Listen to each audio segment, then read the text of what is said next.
What's poppin', players? Welcome back to a two-penny game Spoilercast. This time for Spider-Man 2. One of the very few times we are able to do a Spoilercast because both me and Phil, say hello to the people, Phil Shoemaker. Hello. And then I'm your host, Tavin Bothel. If I didn't say that, I forget. We have played Spider-Man 2. We have both platinumed Spider-Man 2, and right now we need to talk about what went down in Spider-Man 2. So come along with us as we talk about all of our favorite moments, favorite suits, and then just all the different things that happened in this game. Because, oh boy, a lot happened in this game. It was a meaty experience, in my opinion, despite what some people think is a short game. It didn't feel short to me. I got a lot out of it, yeah. I got a lot out of it. I want to play it again, but I'm waiting for that New Game Plus. Phil, we did our review for Spider-Man 2. It's live on the channel right now. You can see the full thoughts and breakdown of all of that and the more like opinionated stuff on there. I gave it a masterpiece, 10 out of 10 on our scale. You gave it an amazing 9 out of 10 on our scale. But I think, you know what? No, I want to start with the good, and I want to start as close to the beginning as we can.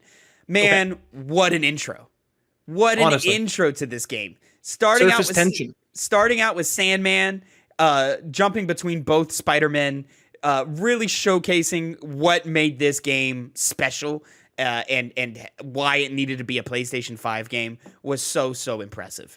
The crazy changes that happened so lightning fast on screen was so fucking crazy. When Sandman knocks Miles through the building, which is really just a loading screen to get to the regular city, and then he launches back and goes, I think, through another building or something, as an excuse to load up the new version of Sandman and get the sand everywhere.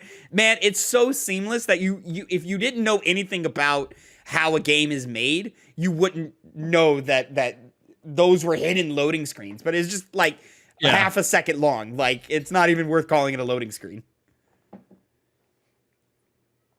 God, what a fucking game, dude. What a fucking game. That intro, like, it did such a good job of just launching me headfirst into this game. Yeah.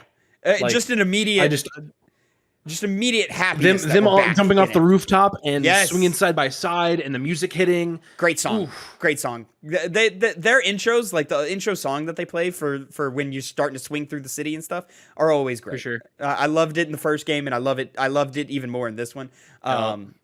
Actually, I don't know if that's true. I did like that intro song a lot. When he jumps out that window, I'm alive, and then you swing. It's just so epic. The whole experience here. Fuck yeah. And then as we got going and we got into, some of the meatier parts of the game, it's a dense Act 1. A lot of setup in Act 1 of the game. A lot of figuring out what's going on. A lot of, crazy like flashback sequences and stuff. I pretty much liked it every time we got out of the suit. And sometimes I wanted to like stay in the suit because it's just so fun to be in it. But, biking through Queens, going to Midtown High, getting those flashbacks, that was a lot of fun with Harry Osborn and stuff. It was a really well executed way of like introducing us to a character and getting us to care about that character. Even though, Peter and MJ already cared about him. Like, it was a great onboarding for us, the player, which sometimes like doesn't work out so well. I wholeheartedly agree. I think that they did a great job of, like you said, obviously MJ and Peter care about him already, but I think I also like this actor more than what we got in the OG, like in the side missions, Granted, we only saw him in like those side missions for a little bit. We also didn't really see him in motion.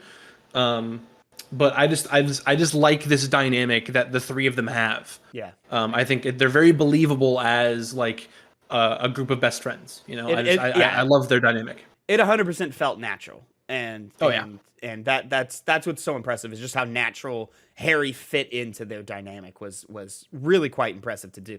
Man, when he comes on that intercom and starts singing "Never Gonna Give You Up," oh man, what a moment! What a moment! That was awesome. And I also loved seeing young Peter, still playing around with his powers and stuff and finding out who he is, like discovering who he is. Yuri did a great job of aging his voice down. That was that got a little much for me at sometimes. I wish, because like I feel like your voice doesn't change all that much. I mean, it does. Also, Yuri, a 40-something, 50-something-year-old man, and trying to play a 16-year-old. Yeah, I guess. I don't know. I just feel like it was a little much sometimes. I liked it a lot, but that's interesting and stuff. And then even when they were like, "Hey, you're like, he's Peter, he's got these powers, he's gonna like play around with them," like it wasn't that, like it didn't like take away from the experience. In that, like it was still fun to do those segments. Like, you know, you think back to like anytime you're not playing as Spider-Man in the last game, and you're like, "Oh God, man, this just doesn't feel good to play."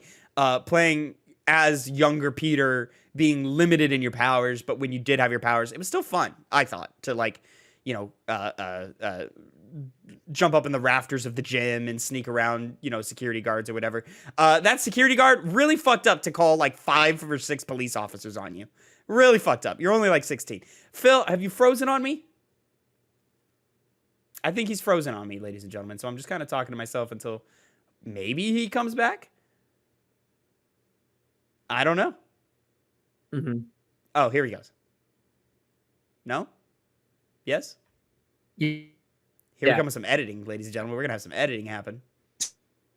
Dude, maybe. I don't know. Sorry, I honestly don't know. Anything? No? Hello? Am I here? You're coming back. You're coming back. Am I here? There you go. You're there. Did you hear me the whole time? Yeah, the whole time. Oh, okay, great. All right. Well, you know what I was talking about. What did you think about all that? No, I was just saying it's nice to it was cool to be Spider-Man, even like you know, technically you weren't supposed to be in that moment. Like you don't like you want to keep yourself hidden, obviously. And kind of like you were saying, it's fucked up that one security guard called like 5 cops on you. That's so fucked up, man. That's not cool. Shout out to honestly, he I don't. Did he know that you were just kids in there? Or? He didn't. You know, it could have been like an actual burglar or something, but it's still it's kind of fucked up. Shout out to the like slight like ultimate stylings of Peter in those scenes. Like, you know, he has the hair. Ultimate Comics hair, and like even like his outfit kind of looked like something out of the Ultimate Comics and so forth. I really appreciated that. And then to get into the meat of the game, Phil, let's talk about Kraven, man. Kraven was crazy. We gotta. Yeah, I said it on the review, but to me, this is the best Kraven story ever told. They can very quickly get like kind of lame or dumb, or like it's really easy to screw Kraven up. It's like in concept, Kraven as a villain is kind of lame. Like it's weird, like right? You know? Yeah, like he's definitely like he's a favorite, like in terms of like the rogue gallery, but it's a weird pitch for a villain and so forth. And he's definitely certainly like a B tier select villain, but we've seen so much from the A tier. We get more A tier with Venom here in this one, but like I really thought Kraven was really, really dope. You really like, he was scary. You felt the threat on screen whenever he was there. Anybody could have gotten it. Like it really felt like anybody could have died. I almost to the point very to where, intimidating. Yeah, when the showdown happens at the zoo and it's Harry in the Agent Venom suit and Mary Jane and Peter's there and stuff.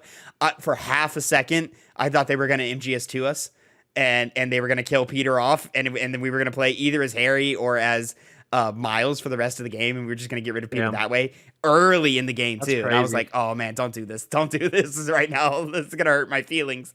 That's wild. Yeah, I mean, he basically he almost does kill Peter. Yeah, it's there. Peter dies. Like he dies. Like he's brought back by the symbiote. Yeah, which is sick as fuck, man. I love the actor for Kraven too. I just thought he did a great job of dominating every scene that he was a part of, but like not overbearingly, but just like his presence there was just so powerful, you know, like he just it was just super good. Like I don't know how else to say. I think part of it is that like I think often Kraven kind of becomes just kind of a screaming like lunatic like kind of character often, or gets he's always super aggressive.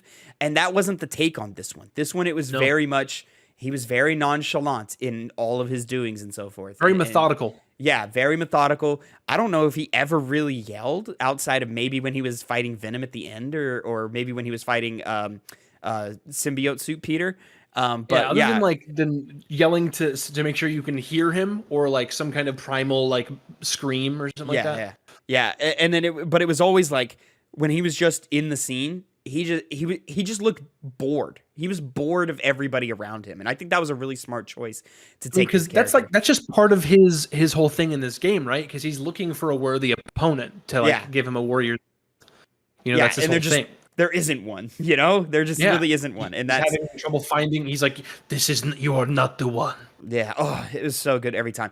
And to the mid-game-ish, early game, like almost twist in this of, like this whole time he's been kidnapping previous villains, like kidnapping Sinister Six and Martin Lee and the Shocker and all that. And at the whole time you're sitting there like, is he like recruiting them? What does he do? Like clearly he like wants them to hunt or something, but like I don't understand. No, he is not only is he hunting them, he's killing them. Not only is he killing them, he's beefing them up and giving them the advantage every chance he get. He spends the entire Lizard arc beefing Lizard up. He's like, let me make Lizard stronger. Let me make him bigger than ever before.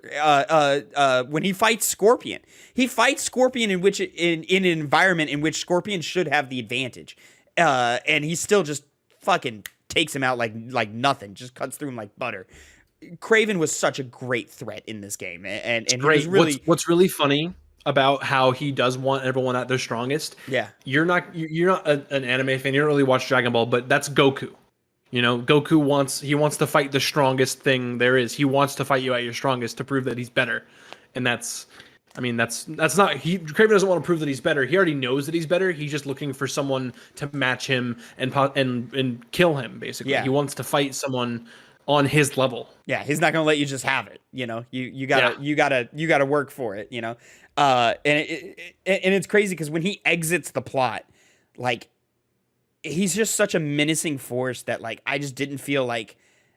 I didn't feel like the last like leg of the game like matched up to that presence, and maybe it was just because of my expectations, and then also like Venom stories where it's like, oh, Venom's an alien trying to take over the world and stuff like that don't really work for me. I much prefer it when it's like the symbiote is an entity that hates Spider-Man, and it matches with a human who hates Peter Parker, and combined their hate becomes Venom. And they just want to fucking kill Venom. Kill Spider-Man. What happens after that? I don't know, but like that's just the type of Venom I prefer over let's take over the world, let's spread symbiote suit stuff. That always comes off kind of weird to me. But Tavin, you're a big fan of the Sony Pictures Venom. I mean, you know, classic films, classic duology, you know. They can't wait for more of that. So excited. No, those fucking movies are dog shit. Eddie. No, I guess it's just that I just don't like when the symbiote is just an alien. I understand he is an alien, but like when it's just an alien, like with its own goals or whatever, like that's weird to me. And then like, but I will say, bringing it back, like I love the symbiote arc in this with Peter in the black suit. Is some of the like that's another arc that can very quickly get edgy or kind of cringy, and like you just don't believe the switch from Peter being good to kind of bad. This one you do believe it, and it's gradual. I'm the hero. Yeah. Oh yeah, dude. The fucking everyone's calling it Bully Yuri. The why don't you pop some more pills and tell me how you really feel? Fuck, Bully dude. Lowenthal. God, when you're fighting Lizard and he goes, no wonder your family left you. I'm like, Jesus, bro, what the fuck? That shit was hard as hell. I loved it, and on a gameplay level, what a great use of the symbiote to level Peter up. Like, and they immediately put you in the symbiote surge mode, so like you immediately feel like super powerful and stuff, and you're just throwing dudes around and nobody's touching you and so forth. And these are enemies that like you've been kind of struggling with, like you're having a tougher time with, like than your average street thugs. Like the hunters are a force to be reckoned with. Hits. Dude, you're just annihilating them. It felt so good and so powerful. That was awesome, really, really good. And I still love the symbiote surge so much because it's just God mode, you know? Yeah, no, I also liked that kind of towards the end, not towards the Damn it. Kind of around before the time Peter gets rid of the symbiote, it's noticeable that he's no longer pulling punches. Like you can see the symbiote. Like you're very much hurting these people. Oh yeah.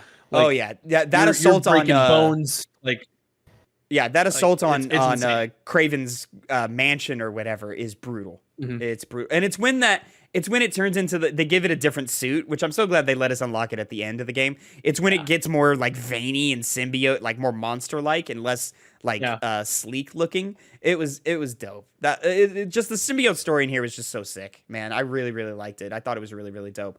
And when Peter has Kraven on the ropes and it looks like he's going to kill him and stuff, Miles interjecting at that moment was awesome. Loved all of that. I loved a lot of Miles' arc in this game, but there was just clear moments to me where it was like, all right, Peter's story is more interesting at this point. Let's put Miles on pause for a little bit. And then it's like, all right, Miles, let's go deal with this museum. And I'm like, okay, all right, this is neat, I guess. This is kind of cool. I guess this is neat or whatever. And there was a lot of moments like that where it was like, all right, we're just padding out time until the end because we need to develop Peter's symbiote story more. Because we can't rush that. So we have to we put in this filler for Miles. But overall, I really liked Miles' story. The whole revenge plot that he goes on, the not forgiving someone who's done you wrong, but just learning how to move past it and kind of to get over it. To get over it. I loved that. An awesome take. And I love that it led to Miles redeeming his nemesis and bringing Martin Lee seemingly over back to the good side and showing Martin Lee that, like, man, you didn't have to take the road you took. And using also Lee's path, because I vaguely remember Lee's story from the first game, but that was one of the arcs in the first game that I didn't think was super well developed. And seeing, like, Lee be like, hey, man, I get it. I get that to me, I am to you what Osborn is to me. But, like, man, my life, I ruined my life going down that path. Don't go down that path. Like, you can kill me if you want. Fine. Like, you've earned it. But, like, I'm telling you right now, it is not a path you want to go down. And I really liked that whole arc from their showdown in Kraven's is it a zoo or arena? He turns it into an arena. Whatever it was. Yeah, in Kraven's arena, that whole showdown was awesome. I didn't know what choice Miles was going to take, and that's where the real tension lied for me in that scene. Is like, man, I don't know where Miles is going to take this. You assume he's going to make the right choice because he's Spider-Man, and we don't want to send the message of revenge out and stuff. But then they take it a step further, and they're like, all right, well, let's enter Peter's subconscious, and Peter is at the center of this conflict as well, and this is going to force us to have a conversation that we don't want to have. All of that sequence was phenomenal to me. I loved that, and how like, you sit there and the whole motif or the whole theme about pain and how as you go through life, you come across moments of intense pain throughout your life. Maybe not physical, probably emotional or loss or something, strikes you to your core and changes you intrinsically. And for Miles to sit there and go, oh, Peter, my hero, my mentor, has been living with this the entire time I've known him. And he's been hiding it and, like, kind of keeping it buried. And he's like, man, I didn't know. Like, it's been a while since I've asked him about Aunt May. That's the thing, right? It's not just pain. It's how pain influences the rest of your life and how you deal with that pain for the rest of your life and how it kind of stays with you. And you can either let it consume you and be all you think about, or you can kind of learn from it and try to not take things for granted as much as you used to. If it is lost, like you try to stay closer to the people that you're still with, that you still have, and that's something that I really like about kind of Peter's journey in this, because he's very clearly still not over Aunt May. And, we have the moments where he's in the house and he hasn't gotten rid of any of her old stuff, right? Like, he still has all of the stuff in boxes just all over the house. Piles of trash everywhere that he just doesn't want to clean up because his depression is keeping him from And to being in his space. even further in that thing, MJ is like, yeah, I can call Feast and have him take care of it right now. And then Peter's like, no, don't do it yet, because he's not ready to get rid of it. You know, he doesn't want it gone. He wants it there, even though he knows that he shouldn't. Yeah. And that's just that spoke to me so hard. Yeah. And I liked a lot of it. I do feel like Insomniac has good writers, really good writers on their team. But they don't have, I've never felt like they've had the best writers, and I think this shows it, because like they go there, but they don't like go all the way there, or maybe like they fall victim to sort of the tropes of being a superhero game, and it's like, all right, yeah, this element of grief is there for sure, and we are going to focus on it, but like we're not going to like have it detract from the amount of fun we can have and stuff like that. Where like games like the latest God of War games and Last of Us and so forth, they go, hey, the character is in this emotional state, and that is going to affect gameplay, and that is going to affect the gamer's experience. And I personally prefer that method of storytelling, because it just better reflects everything. Whereas like Insomniac wants you to have a fun time playing the game, no matter where you are in the game, which just is valid. Like arguably, that's a better gaming experience. But it just right, because it doesn't interrupt your like moment-to-moment gameplay. Like exactly, but it does hinder your storytelling from being able to go that much further. But I mean, this story, like, to me, this is narrative of the year right now with Spider-Man 2. Like, and it's a far, like, I still got to play Alan Wake, and like I've played like the opening like 15 minutes of Alan Wake 2, and I can already tell Alan Wake 2 is like gonna pop off in the writing of that game. So I'm very curious to see where that goes. But like, man, it's gonna have to do a lot of work to upend Spider-Man 2 for story of the year for me personally. Yeah, it's high up there for me for sure. I kind of have to wrestle with this narrative versus Final Fantasy 16 for myself. That's another good one. I couldn't get into the gameplay of that game, so I didn't get to experience that one. Yeah. That one is really high up there for me. In terms of like, sure, I do like the characters that we have, because, you know, I'm a Spider-Man shill. I fucking love Spider-Man. Of course. I have a copy of Amazing Fantasy 15 on my wall, or a poster of it. Oh yeah, that shit is sick as fuck. Have you seen? I don't know if you saw the unboxing video I did, but the steelbook case. Watch it. Ooh. Yeah, man. Yeah. This shit is sick as hell, man. It's dope. Oh fuck, I love this shit. Anyways, Yep. I'm sorry, I cut you off. No, you're fine. Narrative Final Fantasy 16. I think. Yeah, I just think maybe I might like. I feel like the only reason I might edge this one out is because it's a Spider-Man story, and because we have those familiar characters. But I just think overall the package that we have with Final Fantasy 16, I think I might give that one the edge. So I in terms of they're very close in my mind is what I'm getting at. Yeah. So that'll be a tough one for myself. Yeah. In Game Awards. Oh yeah, for sure. For best narrative, you know. And though, like, how was the third act for you? Well, hold on, let's take it back. We've talked Peter's switch up is awesome in this game. Seeing him fall is great. Those, you know, we talked about some of the crazy lines that he spits out at his friends and family and so forth. They're like, "Fuck, dude." When he starts talking shit about Miles, I'm like, "Bro, you're not getting the job done either. Like, you suck too. What do you mean?" Like, Miles was off his game. Miles is doing great out here, bro. Miles is more powerful than you, son. What are you talking about? And then to then like that showdown with Kraven. What a great boss fight. The boss fights in this game are so good. But man, that Kraven followed up with the Peter fight, that was a back-to-back epic. Like, just awesome ways to do it. I really, really fucked with that. Those fights. One thing about those two fights back-to-back that I really liked was the element of the bell. Yeah. That was in the background. Yes. So where Kraven would throw a spear at it and make it clang.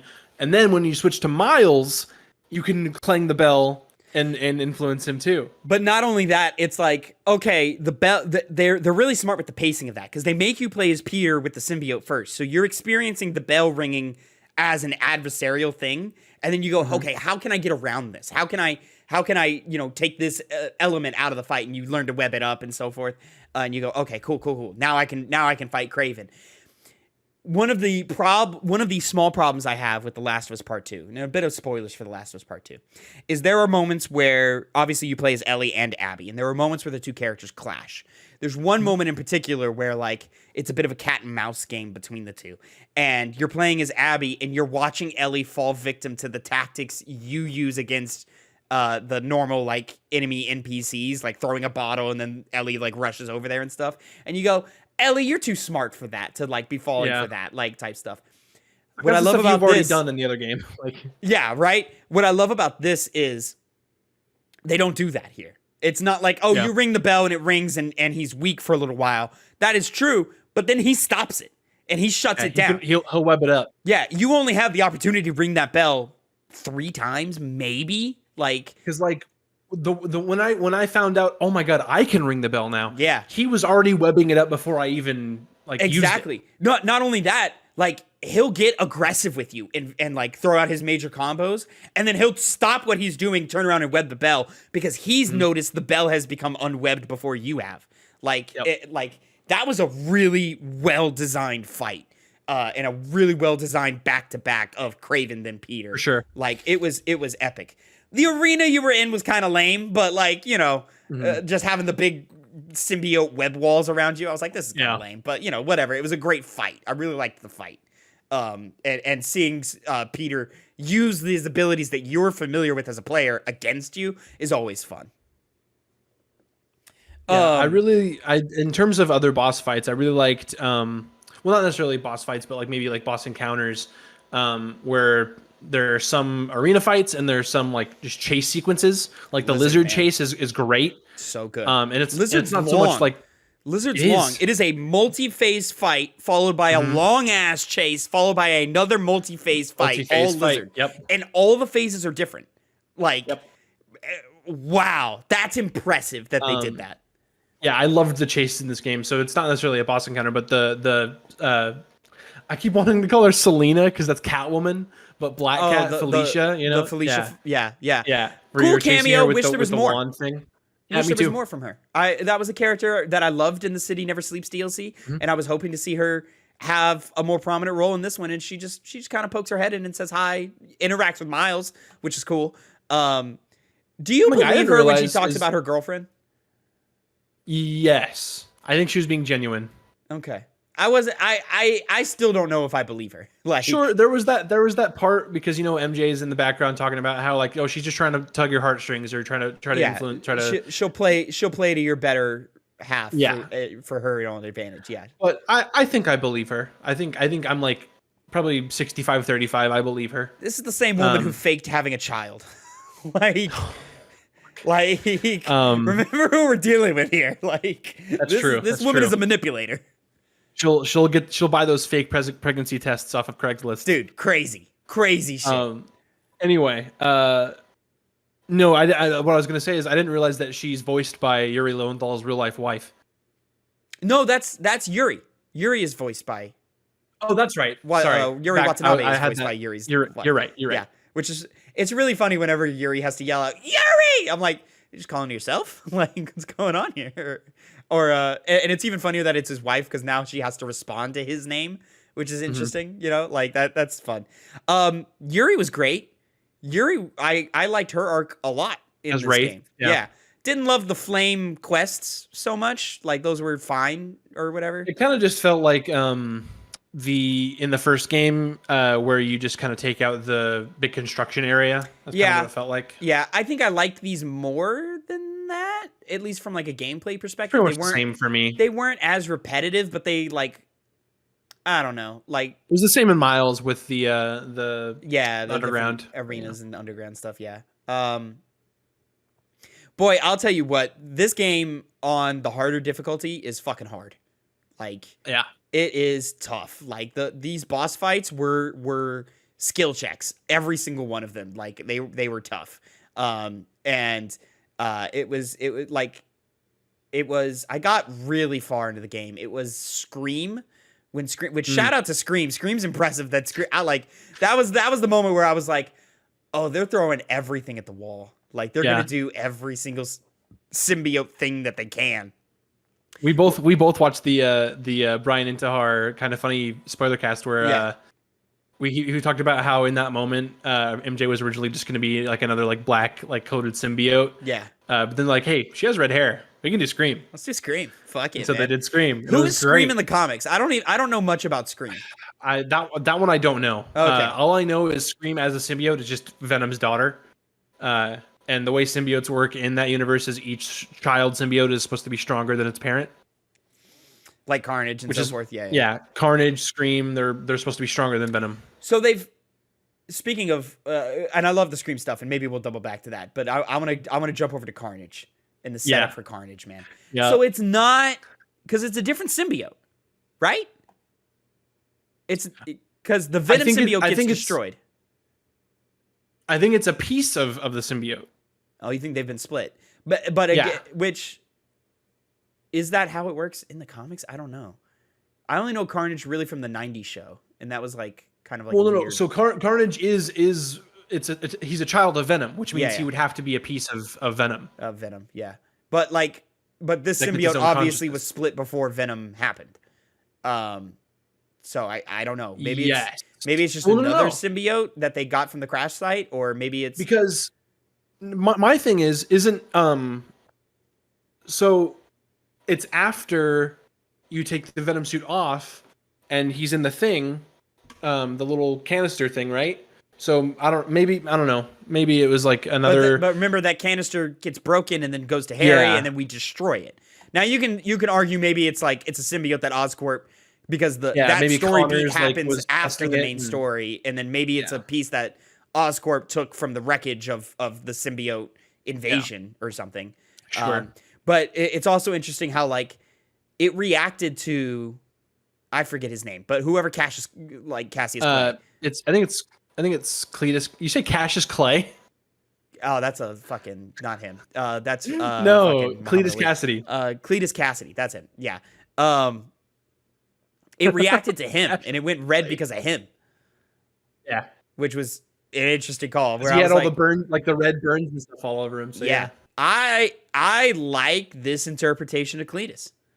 I think this isn't because at first I was like, this is a generic ass motherfucker, bad guy, whatever. And then it's just revealed that he's fucking Carnage. If he's fucking Carnage, that's a really interesting take on Carnage, and I really want to see where that goes. Very, very cool. Yeah, I'm very excited for it. Do you think is that like a DLC or a side game villain, do you think? I think we'll encounter him in DLC, but we're not going to defeat him. Really? See, that's too dangerous to be kept. He's too dangerous to be kept alive. That one's too dangerous. That's the thing, right? He'll just get. It'll be the thing where, I feel like we're still not gonna be done with Venom after this. I feel like he's gonna make a return, right? Harry's here in some way. Harry's here, and there's a piece of symbiote still in Peter, which it develops into anti-venom. So we could still, they could still create some way to get Venom back. So I think it's going to be similar with we'll in a way we're not gonna kill Carnage, but we'll defeat him for the moment, and then he'll be back. And then I think sure, I know there's the whole thing with Brian Intihar wanting it to be like a trilogy type thing, with Spider-Man 1, 2, and 3. Yeah. But maybe we'll see Carnage and Venom team up like in the old cartoons, Maybe that would be dealing with both of them would be interesting. I think that would be a good way to get Miles back to get Peter back into the fold, because Peter kind of retires at the end of this game. In a way, yeah. And I think a Venom Carnage team up is too much for Miles to handle. For sure. Miles can probably handle either of them individually. But having them both, I think that would have to force Peter to come back into the fight. I think what would be interesting in what would I assume Miles Morales 2 or something like that. Yeah. Maybe that's when we fight Carnage or something like that. I don't know. Maybe That's what I was thinking. Is we get a side game going. I don't know what that would look like or be. Maybe, yeah, it would probably have to be like a Miles Morales 2 or something like that, which would be really weird. Like, how do you even brand that title? You know? But yeah, I'd be really, really excited to see. Yeah, I just feel like you have to just kind of have a trilogy of this, and then because I don't want as much as I love these games and I love Insomniac working on Spider-Man and I want them to do it forever, I also don't want them to do it forever. You know what I mean? Like, because Insomniac's so good that it's like, man, I'd like them to work on something new. Like, I think the first Spider-Man 2 DLC, if we do get it, what if it's Spider-Man Silk? You know, like and maybe she gets by her spider. You know, like you think we start developing her in DLC and then we put out a Silk game? And then it's Spider-Man Silk, or maybe it's just Spider-Man colon Silk or something like that. Yeah. That's not a bad idea. I don't mind. Yeah, that'll be an interesting thing. I don't know anything about Silk really. Neither do I. All I know is that in lore she's bitten by the same spider as Peter. Don't think that's going to be an option. I think it could be the same spider as Miles. Maybe. What happened to that spider? Didn't Miles kill it? I don't remember. I feel like Miles killed it. Didn't he go, ow, like slapped it? I don't know if they did that in the game. They definitely, I only think of that in the Spider-Verse movies. Yeah. Where he just nonchalantly just. Yeah, just went, bah, yeah. God, let's talk about Venom, man. Let's get into it, man. Venom. The fucking wings. Dude, that one caught me off guard. I was like, that was a moment where I was like, I don't know if I like this or not, but it's a cool mechanic, so I like the boss fight. Yeah. I was not expecting them to give him the wings, man. Because that's in like a crazy comic where he like is already basically taken over the world. Yeah, I would have bet money that we were not going to play as Venom, and for having the segment where Venom is playable and the way he plays. Holy shit, dude. That could be a whole game in itself, man. Yep. Like, and they just threw that at us. Here's a completely different gameplay loop and design. Here. Like, for 10 minutes. And then we're moving on. What? Can we talk about, for a second, Tavin? There was a tweet that I had responded to, where I think it was a clip from that last trailer that we got where it was Spider-Man and Miles, and it was like they had taken a screenshot and it said press square to switch to Venom or something like that. Yes. And why you didn't want to play as Venom? I don't want to fight Spider-Man as Venom. Why? Because that is a like 2000s ass like video game move. That is a like Ultimate Spider-Man. Yeah, like that's a let's be cool for cool's sake, not a choice that is justified by story. That's 100% of like, let's just have this moment just to have the moment. Like, it would not that would not fit within the world of Spider-Man, of Marvel's Insomniac Spider-Man. Like, it wouldn't work narratively. It would cheapen it. It would be cheap. Here, I think it does make sense because we have to establish how powerful Venom is. Dude, and so when we're busting through Oscorp and fucking ripping these security guards to shreds, murdering everybody, man. Yes. And I love all the memes going on TikTok of like, oh, when it's your first day working a security job and then it's Venom fucking eating a guy, like, oh my God, it's sick as hell. No, but like that justifies establishing the threat of Venom, like, is to put it in the player's hands, not show him what he can do. Put it in the player's hands, like, and let them feel it, of how much more powerful Venom is. And then now, oh shit, this guy's a force to be reckoned with in the fight. The night and day, because we talked about how hard the fight, like the Kraven fight was, like with Spider-Man, or how like good of a boss fight. Yeah. And then to have Venom fighting Kraven and just mopping the fucking floor with him. Yeah. And that's another one. Like, I did that fight on hard, didn't die. And I died to every other boss fight. Like, it was still challenging. Like, I still had to, like, there were times where I got close, where I was like, oh shit, I gotta focus up here. And then I figured it out and got the job done. But like, that was definitely a moment of like, oh man, this is gonna feel good. Yeah, I was like, I was just mopping the fucking floor with Craven. Like in character, he was all like, "Oh, he's like, oh, this is you could be the one" or something like that, and I'm like, "Oh, this is the one." Like I'm fucking annihilating you, like dude. you're saying to yourself, "I'm gonna kill you, bitch. I'm gonna kill you right now." If And you feel don't good run about it. away, Venom is going to kill you. Like you want to do it, like which is crazy that they were able to put you in the shoes of that. And yeah, what a scene, what a fight. That's a good fight too. The amount Craven I hopping was not around expecting... on shit and like getting on Oh, yeah. scaffolding and shit and knocking it all down and stuff. That was awesome. And the like end cutscene where Venom bites his fucking head off, dude. And we don't see his headless corpse. We just see him laying down, and we see the pool of blood. Dude, the blood is what got me. Where I was like, "Oh man, they are pushing this T for teen rating." Like, honestly, going there, yeah, bro. Like holy shit. Yeah, and insane. Oh man, and it was just a really great boss fight design. I didn't like him when he had the wings in the air, like because he was just fucking demolishing me in the air. I don't know why, but he was. Yeah. Handled it pretty well on the ground. That whole thing of like playing as Venom and jumping through Oscorp and then fighting Craven makes me wish for a mission select. Dude, right? Like next time I play that game, I'm putting a save right before that. Yeah. You know? Yeah. Like just so that I can always like just jump into that because sometimes I just want to be fucking Venom, you know? Sometimes I just want to be Venom. You know? Just want to be Venom. Definitely need a mission select in that. You know, they need give us a DLC where it's non-canon, but like just like missions of Venom. You know, like what if Venom wins, right? Like, no, not even that. Like just like straight up, just put me in a room, put me in a building, generic ass laboratory, something of me just fucking annihilating dudes. Put Venom in an arena. Yeah. Let me be in an arena with just waves of dudes fighting me and shit. Like throwing a boss rush mode where I get to play as Venom. You know, something like that. Like just some like dumb fun thing that like just mechanics.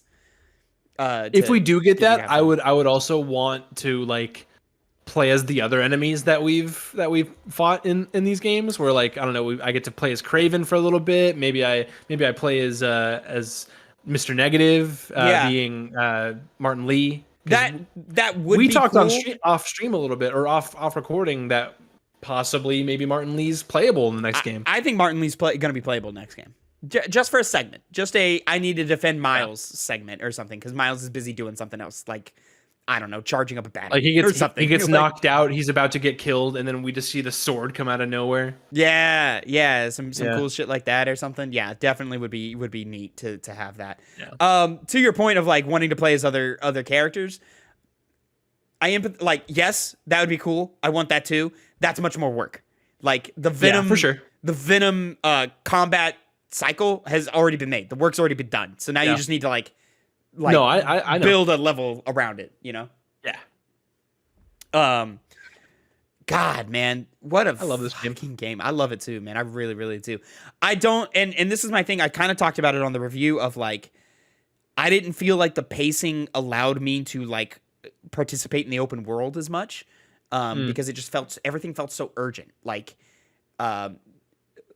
when Miles is kidnapped by Craven and you're swinging around as Peter, it's like, well, I gotta go free Miles right now. Or like as soon as like Venom comes into the fold, it's like, well, I gotta go deal with this Venom problem right now. Like I can't like be taking pictures of fucking kids playing on the playground. What am I doing? Like I can't. Oh, like, the photo spots was like the first thing I did. Oh well, yeah, I didn't like knock out anything, but it was like, all right, well we have to wait to like dial in on Venom's coordinates or something. So like we're waiting for Mary Jane to get back to us or some shit like that. And I'm like, I don't want to wait. Like, and even then, like I only did symbiote purges like in that segment. And like, this is before you have anti-venom. So I'm like really pushing that big motherfucker comes in and I'm just avoiding him. Oh man. I'm just like zipping around. I'm like, oh, that guy's like jumping on the thing. Let me web him off. Now the brute is charging me. I got to get away from him. Yeah. Like I'm just getting away from him until the anti-venom comes in. I guess it's not really, I guess it's not technically a sequence break, but I ran into that brute thing before it was introduced in the story. No, me too. Oh, okay. Yeah, me too. Because I think they also only introduce it once you have anti-venom. Like with the whole cinematic that's when you get because like you get knocked out by that brute guy. It's in that same level. Do you not fight him as anti-venom, or is it a Miles fight when he's first introduced, or is it both? I mean, it starts as a Peter fight, but then Peter can't handle it, so he gets knocked out. Okay. Interesting. Yeah, but yeah, it's 100% a thing where like you're doing the side missions, you're finding out, you're like fighting these big brutes and stuff, and they just show up. Like there's no intro to them or anything, and you're getting your ass kicked by them, man. Like you're like, I don't know what to do. Like First time I saw it, I was like, what the fuck? What do I do? Like I'm trying to punch him, he doesn't care. Really cool stuff. Yeah. But yeah, how are you about the last leg of this game? Because like, yeah, that whole third act, like it's like, all right, cool. Like the writing's still good, the story's still good, but like I don't care. Like I've become detached from this. I don't care about this. I wouldn't say I was ever detached. I was pretty consistently on it the whole time. I was kind of, we talked about this a little bit in the review. I was very much do everything as soon as it's available to me, and then do go through the story and all that. So it was never really like, it wasn't that it wasn't urgent. It just was. It was like, this is on the way. I'll go ahead and take care of it, and then I'll do the main mission, right? Or like, I'm in this area. I might as well clean it up and then go ahead and do the main mission. There was a couple times where I would accidentally swing too close to the main mission, and then it would just go. That happened. I was like, oh, okay. I guess I'm doing this now. Yeah, that happened to me once or twice. Yeah, I don't know, man. It's just like symbiotes start taking over New York, and I'm like, this is too big for a Spider-Man story. Like Spider-Man stories shouldn't be this big. Like this is really big, and I'm sitting there and I'm like, where the fuck are the Avengers? What are they doing? Like, I don't care what if they're in the West Coast or whatever, but like they should not be. They should be here because this is a problem. Yeah. The fact that like Doctor Strange is like a character in the game, in the world, like who like, you know, through his assistant sends you a message. It's like there is no chance that like this is not popping up on your radar, bro. What are you doing? Like I said, he's in another multiverse.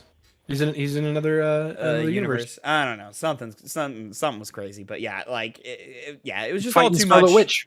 Yeah, it was just all too much. It wasn't like jump the shark type shit, but it started edging that way for me, where I was like, I don't know if I like this. I love all the character moments that were happening. Harry, suspension of disbelief. Yeah, Peter telling Harry he loves him. I was like, oh my god, man, this is awesome. This is so good.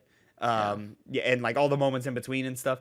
Even the fake out death where like in my head I'm like, all right, well Miles is gonna shock him back to life and he's gonna be fine. But like when the moment happened, I was like, this is great. This is really well acted and directed and so forth. So we're like, it's just like I really enjoy this. I thought the fact that you have to be the one to like you're controlling Miles, resuscitating him, like doing the shocking thing. I thought that was a little much. I was like, just have him do it. Like don't make it a gameplay thing. I guess, but that's also the thing. Like, I'm seeing a conversation online of like, "Hey, man, I turned the QuickTime events off, like, and I'm having a better time." And I'm sitting here and I'm thinking, I'm like, these games might be better with QuickTime events turned off. Like, not that they're ever hard or they ever set me back. They don't. But like, it is a moment of like, because there's a stiffness to the animation. It's almost like they made the animation and then they like put a pause in it to like every time I cracked open one of those sand crystals. I like tried to time it as best as I could to like get the animation to play out fully. And every time I fucked it up, I was like, man, like I would have preferred if we. Have you seen the clip of? Are you familiar? I think it was Flight. Are you familiar with Flight? No. Okay, so he's this like really jokey YouTuber. Like. Have you seen the clip of the guy who on that first time you have to pull the truck? And after the Sandman thing, he's moving the fucking sticks all around. Be like, oh man, this is a workout. Oh fuck! Like, have you not seen that clip? Oh yes. Okay, no, I have seen that where he just wasn't getting it. Yeah. So that was not authentic. He's like that all the time. He's fucking around. Real. Okay. All right. Because I was sitting there watching. I was like, I don't even understand how you misinterpret that and get that wrong. Like, I don't understand. But that makes sense that he's just like fucking with it. Yeah. Like, I'm sure you've also seen the clip of whenever, I think it was in the trailer for Spider-Man Miles Morales, where Miles takes his mask off and he's like, that's me! Or like that. That's funny. But yeah, man. So, probably the biggest point of contention right now about this game is man that Miles suit, that new Miles suit. Rough. Really? Yeah. I still don't like it. Still don't like it. It grew on me. I'm into it now. Like, but it should say something that like when I'm like fucking around in the open world, I don't put that suit on. So that should tell you that like it's still not great. Like I still don't love it. I love the comparisons to the ending of Spider-Man Miles Morales, where he's like, "Oh man, I love that new suit," and then in this one he's like, "Yeah." Yeah. He's like, it's great. He's like, and then he even like goes it. and holds his head. And they cut it in such a, because that's not what's happening in the scene. The scene is no, it's not. Like the scene is super genuine and stuff, and they're like having a heart-to-heart moment and so forth.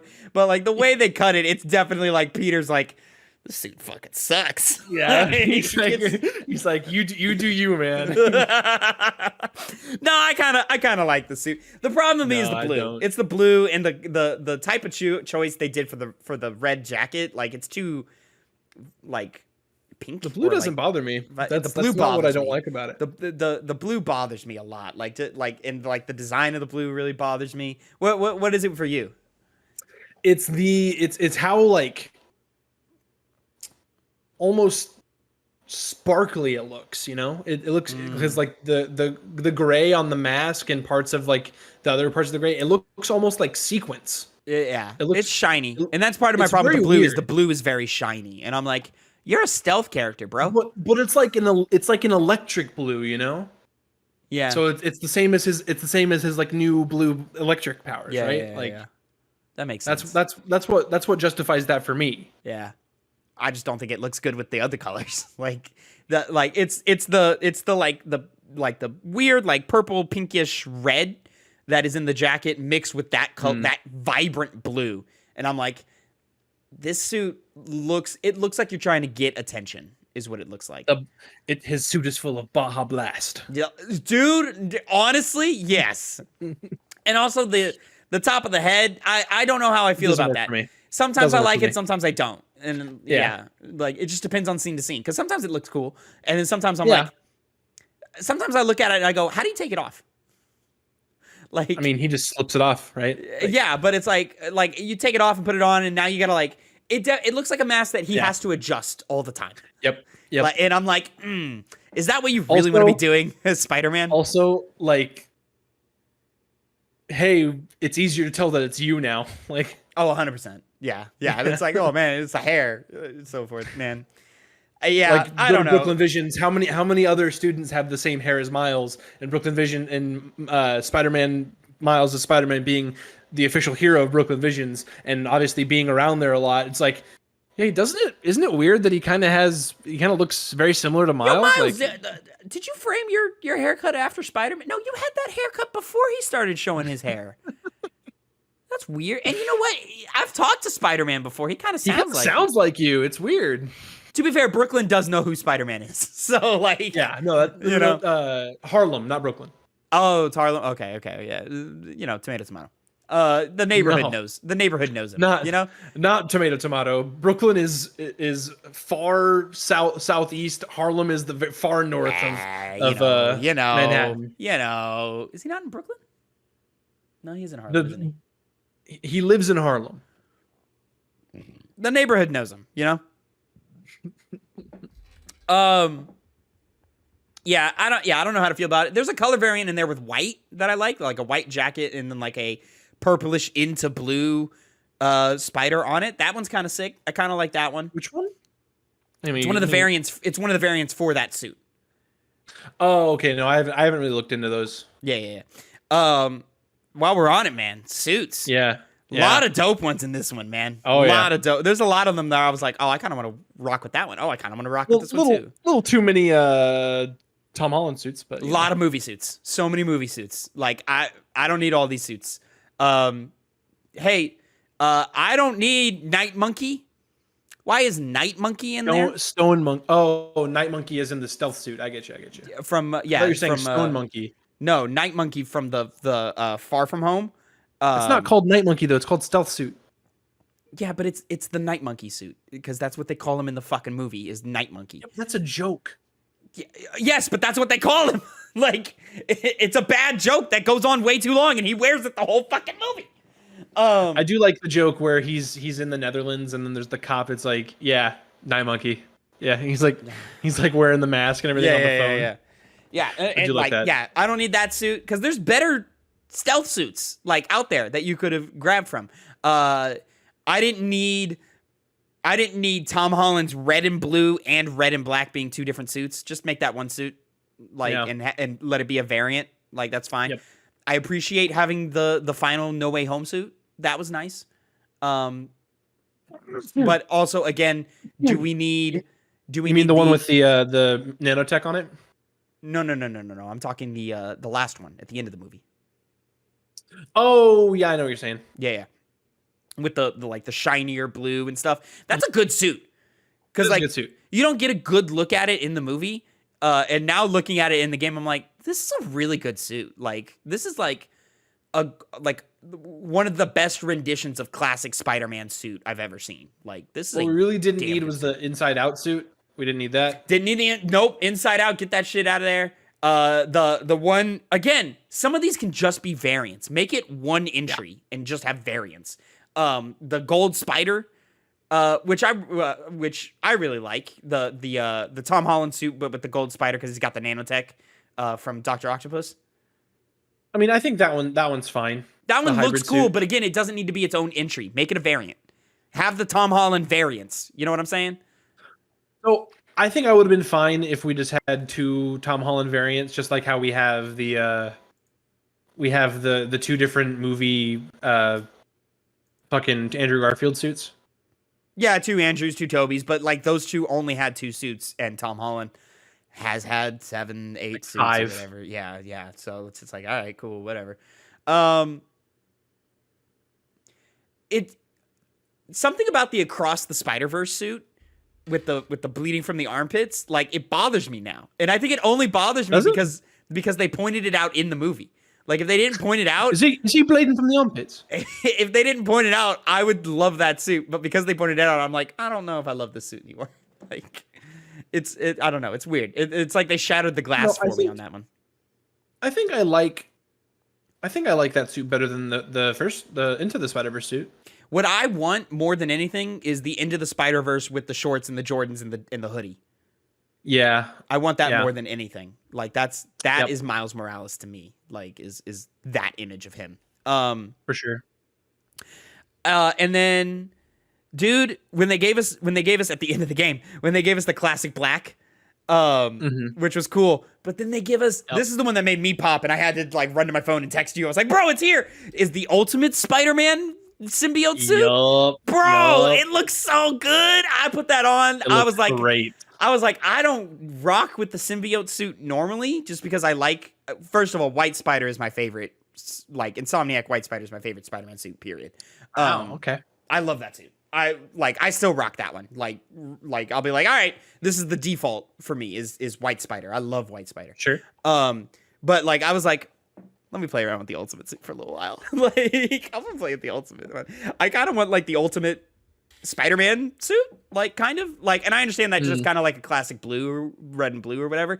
But like, they changed the body for Peter depending on what suit you're in. So like, make him a little skinnier and make him animated and, you know, look like the Ultimate Comics and stuff. I like that. I think so like, what do you like rock with in game? Like, what's your normal for both characters?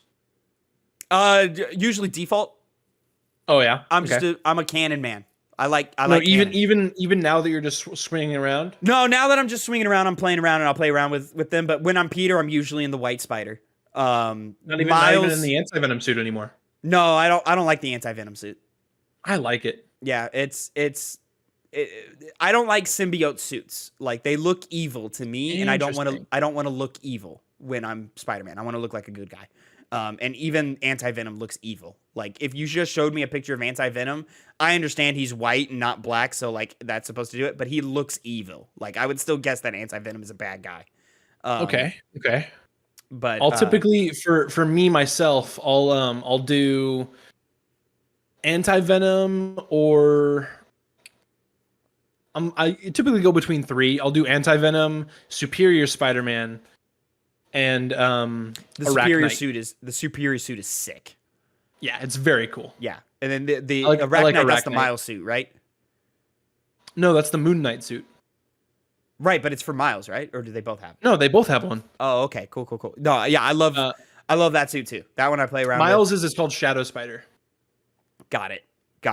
Yeah, Miles, I usually rock default. No. Maybe I'll do a different color scheme. You know what? I've actually been rocking the animated suits, the Into or the Across suits. Oh, in Spider Noir? Yeah. No. I haven't really played around with that. That's a Peter suit, though, right? Yeah. I love that the Spider Noir is in there because that is Spider-Man Noir to me. Is that suit? But I'm a little annoyed that there's no Peter B. Parker animated suit. He'll be back. He'll be back. You know, we'll get him back in there. For Miles, sorry, I didn't say what suit I used for Miles. I'm full all in on the Bodega Cat suit. Oh, I love the Bodega Cat. That one's great. The hoodie, backpack, cat in the backpack, perfect. You know what I like for Miles is the I forget what it's called, but it's the one where you've got like the helmet on that's like the electronic, like you look like you're like an EDM DJ and you've got like the puffer jacket on and like pants and stuff. It's got like I think it's called like Future Miles or something. Oh, Miles Morales 2020? Maybe? Is that what it's called? Yeah, and you got like the it's almost like what's the character? He looks like an EDM DJ. Like he's got what's that game where you're hacking everything? What's the game? Watch Dogs. Yeah, from Watch Dogs 2. Yeah, that kind of shit. Okay. Yeah. That's Miles Morales 2020. Yeah, I liked that one in the last one. I like it in this one. And now that I get different color variants, I can find like my perfect version of it. It's really dope. I'm into it. Do you think it's weird that they gave Miles the Wolverine suit? Very weird. I thought that was a very weird choice. I love the Black Panther suit that we have. Black Panther's great, cool. I don't personally like it because I like Spider-Man to be Spider-Man, and so him looking like Black Panther is weird to me. But it's cool. I like that it's there. Sure. Also, I also really like the Shield suit. Oh, the Shield suit is sick. I love the Shield suit, and then Peter's like Fantastic Four looking suit. Mm-hmm. Yeah, those are dope. I like those. Craven suits. Why? Yeah, pretty weird. Weird, right? And for it to be the last one you get, weird. Like, very, very strange. I kind of like that you can match them. That's kind of cool. I wish it was not the last one I got. Oh, it was the last one I got, but it's the last in the list. No, it's just there whenever you complete all the hunter bases. Right. Yeah, and that just happened to be the last thing I did, but like it's last in the list. Oh, I don't know. Yeah.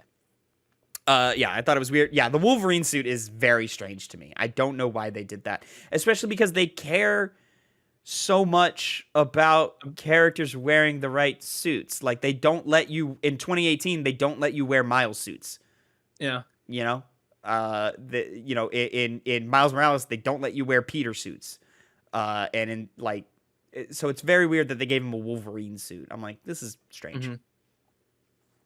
But yeah, I think it's kind of cute that it's called the Best There Is suit, but because he's the best that's there a is good at what name. he does. The names for the suits are awesome. Like if you look at that, they're really awesome. There's a lot of like really like cool just fan stuff. Oh man, oh god, there's so much more we didn't talk about, but we gotta wrap it up. I kind of vibe with the Mysterio Miles suit. That was cool. Straight up just Power Rangers.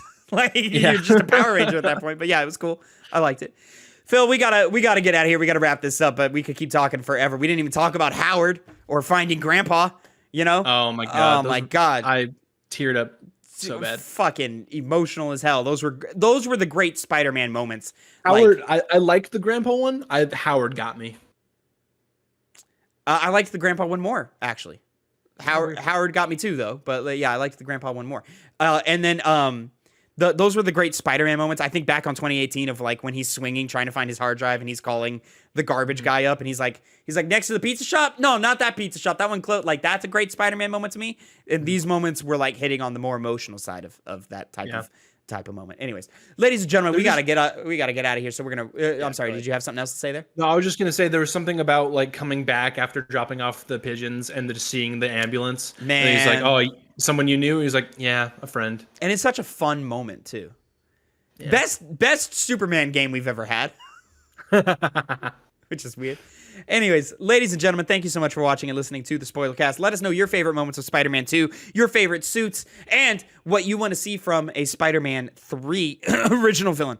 Until next time, have a great time. Phil, say goodbye to the people. Peace.